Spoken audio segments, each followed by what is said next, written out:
Portion of this video is sponsored by Qualcomm Technologies, Inc. Alright, it was only a matter of time. As, yes, it looks like Apple has a major issue with both production and demand of the iPhone 13 series.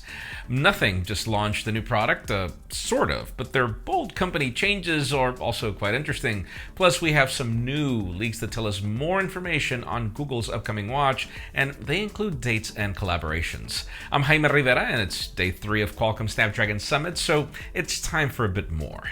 This is Pocketnow Daily.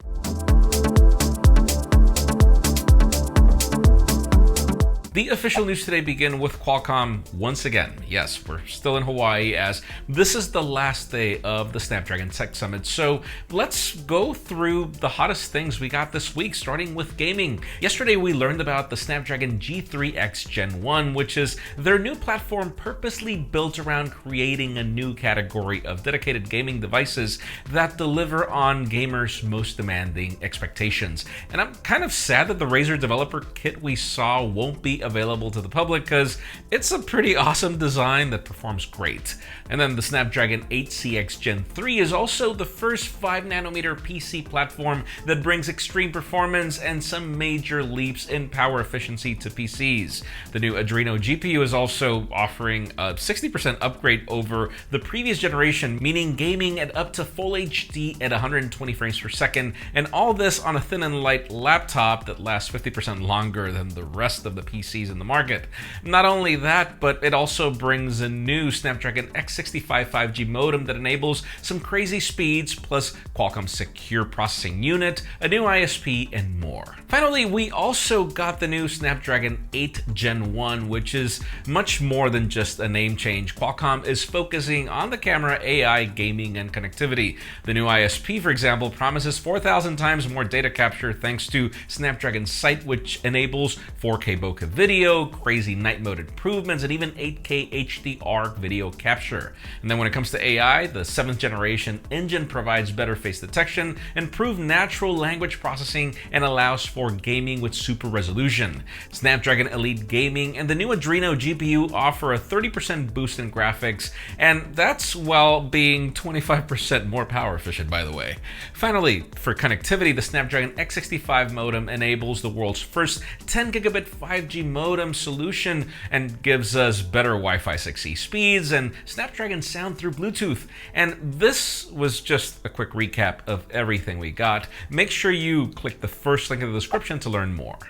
Let's keep on with official news, but shift gears on to nothing, which has managed to stay in the spotlight very subtly this year. And yesterday, they announced a couple of interesting things, and no puns intended. For starters, they announced that the Nothing Ear 1s, which we got earlier this year, is now a carbon-neutral product after working with internationally recognized third parties to assess and neutralize the carbon footprint of these earbuds. Another interesting thing is that they now are accepting cryptocurrency as a payment method. So you can now purchase their product using Bitcoin, Ethereum, and other major cryptocurrencies, but only in select countries. Make sure you check the link in the description to see if yours made the cut. But finally, and probably the most exciting announcement, is the New Ear 1s that are getting a new black color variant, which is being described as moody and elegant, and it honestly looks very hot.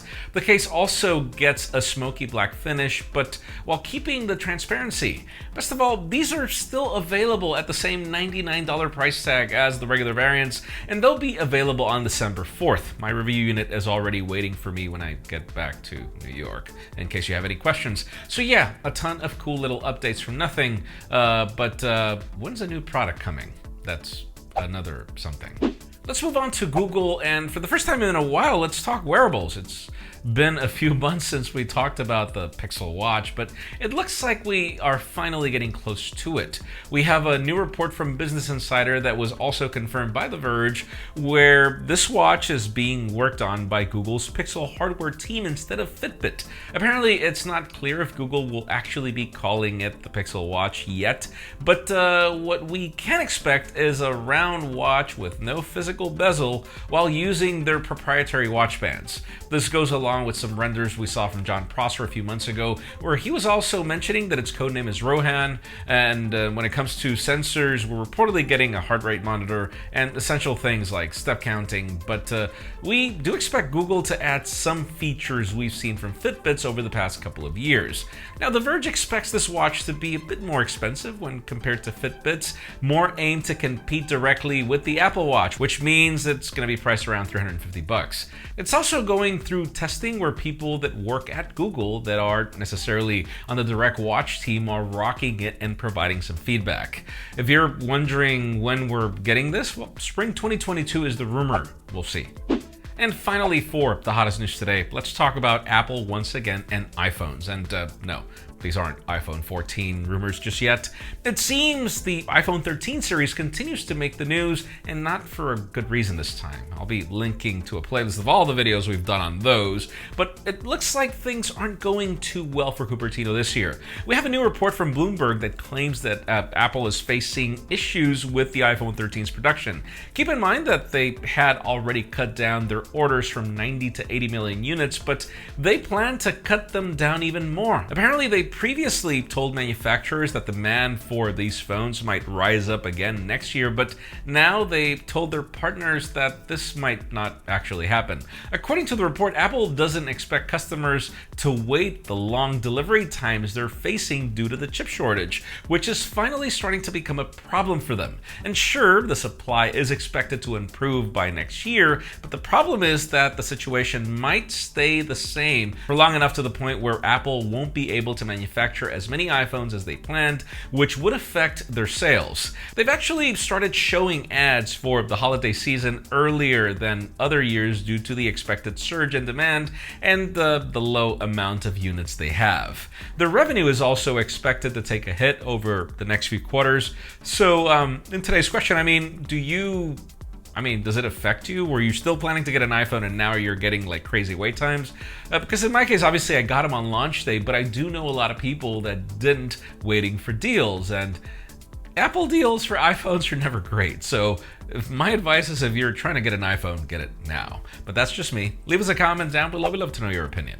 Friends, again, if you want to get the news earlier, follow us on Pocketnow.com and subscribe to our channel for more videos like this one. You can also follow us on social media as our extended coverage happens on Instagram, and follow me on my personal handles to see me, well, now I'm going to go get a tan. Please give this video a thumbs up if you like what you saw. I'm Jaime Rivera. Thanks so much for watching. We'll see you tomorrow.